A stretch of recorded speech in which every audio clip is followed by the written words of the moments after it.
देख रहे हैं वासुदेव शॉर्ट्स। जी, साबिक अमरीकी सदर डोनाल्ड ट्रंप, जो कि अमरीका में होने वाले 2024 के सदारती इंतखाबात के लिए उम्मीदवार हैं। उन्हें आज एक थोड़ा बहुत झटका ये लगा कि 2021 में कैपिटल हिल जो हमला हुआ था, उसमें उन्हें नामज़द किया गया था, जिसमें आज उनकी एक रियासत है कोलोराडो।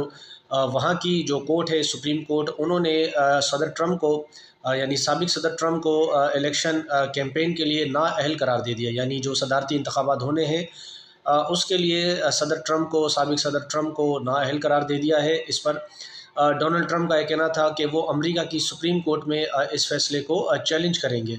उन्होंने मज़ीद कहा कि जो बाइडन के होते हुए अमेरिका में डेमोक्रेसी को ख़तरा है।